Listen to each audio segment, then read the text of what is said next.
Film ஃபிளிக்கில் மூத்த பத்திரிகையாளர் Savitha Joseph அவர்களோட பேச வந்திருக்கோம். சார் வணக்கம் சார். வணக்கம் சார்.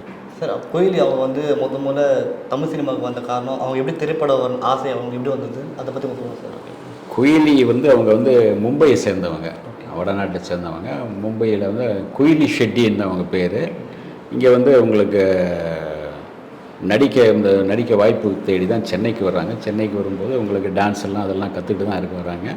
ஏறக்குறைய அவங்களுக்கு நடிப்பு மேலே ஒரு பேஷனாக இருந்து நடிக்க தான் வர்றாங்க. அதுக்கான வாய்ப்புகள் அமையும் போது ஒரு முறை ஏதோ ஒரு முதல் படம் அவங்க வந்து கண்ணெதிரே தோன்றினாலும் அது முதல் படம். அதில் வந்து ஒரு சைக்கிள் ரிக்ஷாவில் போகும்போது அந்த கதை சொன்னாங்கன்னு சொல்லியிருக்காங்க. அவங்க இந்த மாதிரி அந்த டைரக்டர் வந்து எங்கள் சைக்கிள் ரிக்ஷாவில் உட்காந்து இந்த கதை சொன்னால் நல்லா இருந்துச்சு. அந்த கதையில் ஹீரோயின் அப்படிங்கிற நான் நடித்தேன். ஆனால் அந்த படம் இது வரைக்கும் வரல அப்படின்னாங்க. நிறைய பேருக்கு அந்த மாதிரி முதல் படம் வந்து வெளியே வராமல் தான் நிறைய பேர் இல்லை அதுக்கு முன்னே ஒவ்வொரு காலகட்டத்தில் ஒரு சில இந்த மாதிரி புது படங்கள் நிறைய வரும். அந்த மாதிரி தசாவதாரம் அப்படின்னா பல முன்னது இருக்கும், அதுக்கு முன்னே 2-3 அந்த மாதிரி இருக்கும். அந்த மாதிரி தான் அது. அப்போ கண்ணெதிரே தோன்றினால் அப்படிங்கிற படத்தில் இவங்க நடித்தாங்க. அது பெருசாக இதை எடுப்பலை, ஏன்னா இவங்க நியூ ஃபேஸு. அதுக்கான அந்த எடுத்தவங்களும் ஒரு பெரிய கம்பெனி கிடையாது, சாதாரண ஒரு கம்பெனி தான். அவங்க எப்படி எடுத்திருந்தாங்கன்னு தெரியல. அது பார்க்கும்போது நிறைய அந்த படத்திற்கான ஒரு இது இல்லைன்னு நினைக்கிறேன். அதனால் வந்து அதை அப்படியே நின்றுச்சு. ஆனால் அப்படியே முதல் படம் நின்று போன ஆட்கள் நிறைய பேருக்கு. எம்ஜிஆருடைய முதல் படம் நின்று போச்சு, வரல. இவங்க தேவயானியுடைய முதல் படம் கோயில் அப்படின்னு ஒரு படம், அது நின்றுச்சு, வரல. இந்த மாதிரி சில பேருக்கு முதல் படமே நின்று, அதே மாதிரி இவங்களுக்கு முதல் படம் நடித்தாங்க, வரல. அதுக்கு பிறகு மறுபடியும் முயற்சி பண்ணுறாங்க. முயற்சி பண்ணும்போது உங்களுக்கு தூங்காதே தம்பி தூங்காது, 1000 பூக்கள் மலரட்டும், டிசம்பர் பூக்கள், அப்புறம் இன்னும் கொஞ்சம் சில அப்புறம் தூங்காது அதில் சின்ன கேரக்டர் தான் பண்ணுறாங்க. இன்னும் சில உண்மையாக சார் தூங்காது படத்தில் வந்து ஒரு குரூப் டான்ஸராக வந்து அங்கே நட்பு ஏற்பட்டு கமல் சார் கூட, அது அப்போ தான் நாயகன் படத்தில் வந்து ஒரு பாட்டுக்கு டான்ஸ் ஆடி அது இல்லை அது கிடையாது.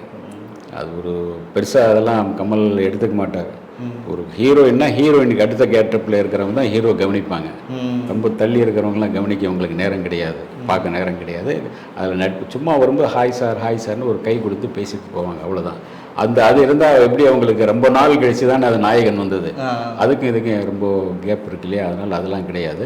சும்மா சொல்லிக்கிறது, அவ்வளோதான். அதுக்கு பிறகு தான் அவங்க நடிக்க ஆரம்பிக்கிறாங்க. கன்னடத்தில் அவருடைய முரளியோட அப்பா ஒரு படம் டைரக்ஷன் பண்ணார். முரளி வந்து அவங்க அப்பா கிட்ட தான் அசிஸ்டன்ட் டைரக்டராக இருந்தார். அசிஸ்டன்ட் டைரக்டராக இருக்கும்போது அவரை வச்சு ஹீரோவை வச்சு ஒரு படம் பண்ணார். அது கொஞ்சம் ஒரு கோபமான ஒரு இளைஞனுடைய கதையாக வந்து பண்ணார்.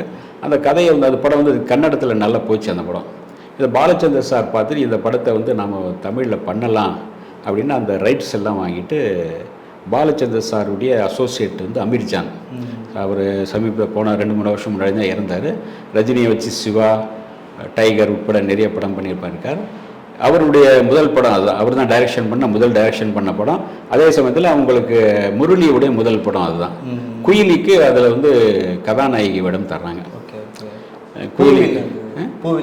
ஆமாம், பூவிலங்கு படத்தில் அவங்க ஹீரோயினாக 1984 அதுதான் முதல் படம். அவங்கள ஹீரோயினாக என்ட்ரி ஆடுறாங்க. ஹீரோயின் என்ட்ரி ஆகும்போது இளையராஜா மியூசிக்கில் உங்களுக்கு எல்லா சாங்கும் நல்ல கொஞ்சம் இதாக இருந்துச்சு. ஆத்தாடி பாவாடை காத்தாடை அப்படி இன்றைக்கி வரைக்கும் அந்த சாங்கு, அதற்கான பிக்சரைசிங்கு அதெல்லாமே இன்றைக்கி வரைக்கும் பேசப்படுறதுக்கான அது கொஞ்சம் கிளாமராக இருக்கும். அதே சமயம் கொஞ்சம் ஒரு வில்லேஜ் கலந்த ஒரு செக்ஸியான ஒரு நல்ல பாடலாக இருக்கும். ஆனால் இன்றைக்கி வரைக்கும் அந்த பாடல் நல்ல இதில் இருக்குது. அதுக்கு பிறகு அந்த படம் நல்லா போச்சு. ஆனாலும் கூட முரளிக்கு அதுக்கு பிறகு அடுத்தடுத்து வாய்ப்புகள் வந்துச்சு, இவங்களுக்கு வரல. ஏன்னா அந்த ஒரு கதாநாயகி கொஞ்சம் எந்த அளவுக்கு அவங்க வந்து மற்றவங்களை ஈர்க்கிறாங்கங்கிற பொறுத்து தான். மற்றவங்க ஈர்க்கணும், அப்புறம் கம்பெனியை நீங்கள் தேடி போகணும். ஒரு படம் சக்ஸஸ் ஆச்சுன்னா சில பேர் தேடி வந்துடுவாங்க, சில பேர் நாமளே தேடி போயிட்டு வாய்ப்புகள் பெறணும். அதுக்கு பிறகு 2-3 படம் பண்ணாங்க, பெருசாக வரல. ஆனால் அவங்க கொஞ்சம் பீக்கில் இருக்கும்போது பட வாய்ப்பு எல்லாம் தவறப்பட்டதில்லை சார். பட வாய்ப்புலாம் கொஞ்சம் கம்மியாகிடுச்சு. அவங்க லைட்டாக வந்து பீக்கில் இருக்கும்போது பட வாய்ப்பு எல்லாம் வராமல் போச்சு. ஆமாம், அதை பற்றி இல்லை. என்னென்னா உங்களுக்கு ஒரு இவங்கள விட பெட்டராக ஒரு ஹீரோயின் வரும்போது மாறி போயிடுவாங்க. ஒரே நேரத்தில் இன்றைக்கி பார்த்தீங்கன்னா 10 ஹீரோயின் 20 ஹீரோயின் அப்போ வந்துகிட்டே இருக்காங்க.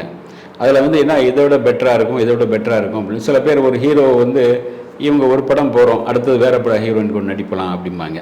இப்போ விஜய் பார்த்தீங்கன்னா 2 படம் 3 படம், எஸ்கே பார்த்தீங்கன்னா 2 படத்தில் ஒரு ஹீரோயின் 2 படத்தில் நடிக்கிறாங்க. அது பிறகு கிடையாது. இது சத்யராஜுடைய பாணி. சத்யராஜ் என்ன பண்ணுவான்னா ஒரு ஹீரோயின் கூட 2 படம் பண்ணுவார், அதுக்கு மேலே பண்ண மாட்டார். அது பிறகு மாற்றிட்டே இருப்பாங்க. குஷ்பு கூட மட்டும்தான் அதிக படம் பண்ணியிருக்காரு. மற்ற எல்லா நடிகை கூட, அப்புறம் பானுப்பிரியா கூட பண்ணியிருப்பாங்க நிறைய. இந்த மாதிரி ஒரு இது வச்சுருப்போம். ஒவ்வொரு ஹீரோவுக்கும் அந்த ஹீரோ சொல்கிறத பொறுத்து தான். இந்த இடத்துல ஹீரோயின் வந்து அந்த ஹீரோவுக்கு விட எவ்வளவு இதோட கெமிஸ்ட்ரியோடு இருக்காங்க, எதளவுக்கு நெருக்கமாக இருக்காங்க. இவங்க வந்து அடிக்கடி அந்த ஹீரோ கூட நீங்கள் மூவ் பண்ணணும், பேசணும், சார் என்ன மறந்துடாதீங்க சார் அப்படி இப்படி கை கொடுக்கணும். இதெல்லாம் சினிமாவில் வந்து ஒரு எழுதப்படாத விஷயங்கள் நிறைய இருக்கும்.